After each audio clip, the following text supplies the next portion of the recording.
అసలు ఆడ జిల్బాలింగమే అని ఉండేది సార్ అక్కడ. అది అక్కడ నిలిచిన దేవుడు కాదు, అది అక్కడ ఏట్ల నుంచి అప్పుడు ఉప్పు ప్యాక్ ప్యాక్ చేసి అంతా ఇట్లా ఊరికి తెస్తుంటారు కదా సార్.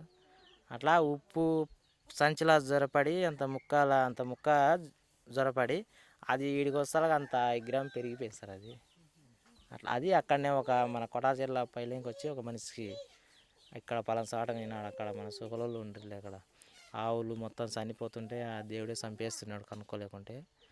ఒక మనిషికి వచ్చి నేనే ఇట్లా చంపిన మీ పశువులను అంతా అక్కడ నన్ను నిలుపుకోండి, మీ పశువులు ఏం కాదు అని చెప్పి ఒక మనిషికి వచ్చి అక్కడ తేల్పించిన. అప్పటికి శిల్పం చిన్నగా ఉన్నది.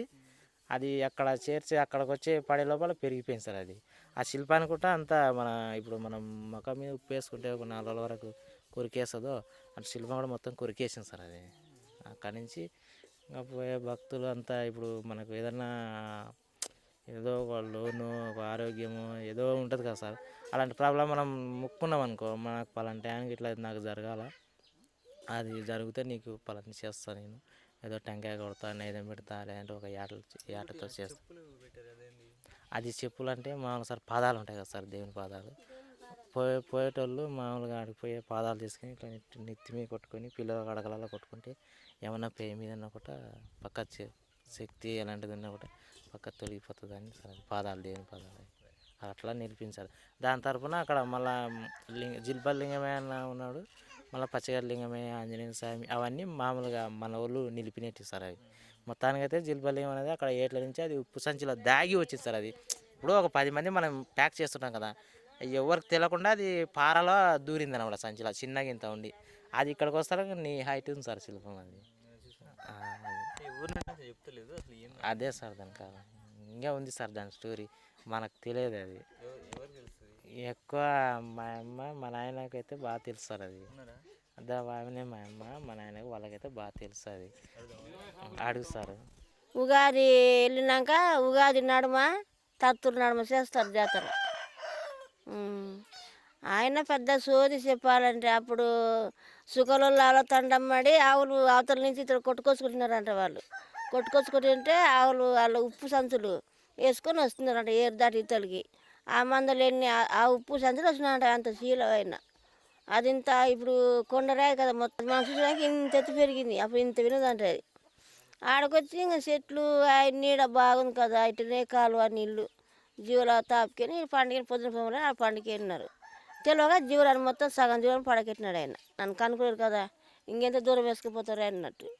అంటే ఇంకా వాళ్ళు చూసుకొని జీవులు ఎట్టు అయిపోయా కదంటే వాళ్ళలోని ఒక మనిషికి వచ్చి చెప్పేసిన అంట, నేను ఫలాని జిలుగుపల్లి నుంచి వచ్చిన నైజాం నుంచి, నేను జిలుగుపల్లి నిలబెట్టండి, నాకు చేసుకొని పోండి, ఇక్కడ నాకు పూజలు జరుగుతుంటాయి, మీకు ఇన్ని కాక జీవాలు కొట్టుకొని పోండి, పోయిన కాక పోని నేను నిగడిస్తాను, మీకు లాభం చేస్తా అని చెప్పినానంట.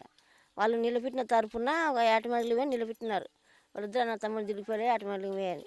మళ్ళీ గురప్ప ఈర్లు ఆంజనేయ స్వామి నాగమయ్య మొత్తం మా నాయనోళ్ళ పూజ. ఇప్పుడు మా నాయన వాళ్ళు వెళ్ళిపోయినారు, మా అన్నోళ్ళు ఇండ్రి, మా వదినకే దేవుడు చదువుతాడ అంతటా నాకు తెలుసు సార్. ఇంకా గురప్ప అంటే ఇంకా ఆయన కొన దేవుడే, కొన దేవుడే. ఇంకోటి అమ్మ ఎవరో ఒక అమ్మ ఉన్నది కదా దేవత, ఆమె కూడా ఒక జాతర చేస్తుంది. మసమ్మ అమ్మవారు. అమ్మవారు అంటే చిరుసేనం రెమ్మరమ్మ అమ్మవారు అంటే లింగమయ్య అంటే ఆయననే. ఇంకా ముగ్గురున్నారు వాళ్ళు, జిలుగుపల్లి లింగమయ్య, ఆటబండికి లింగమయ్య, పచ్చగడ్డ లింగమయ్య, గురప్ప అంతా వాళ్ళే. ఇంకా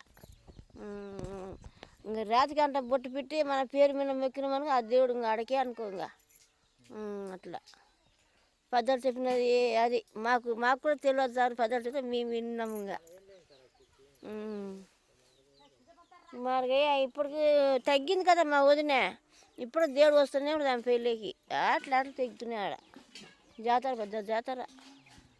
ఇప్పుడు ఇంకా ఆ దేవునికి ఆయన వాళ్ళందరూ ఊడిపోతున్నారు కానీ ఆ శాఖ మటుకు ఆ జాతర మగ్గాలి, అది జరుగుతూనే ఉంది. ఆ రోజు ఇంత బుర్రకథనో ఆనది వాళ్ళు డ్యాన్స్ కూడా వేస్తుండ్రి. ఇప్పుడు బుర్రకథనో ఏదో ఒకటి తెల్లవారు కాస్తారు. 3 రోజులు జరుగుతుంది జాతర. మేము కూడా పోయేస్తాం. అన్న భోజనాలు అన్ని అంతా జరుగుతాయి.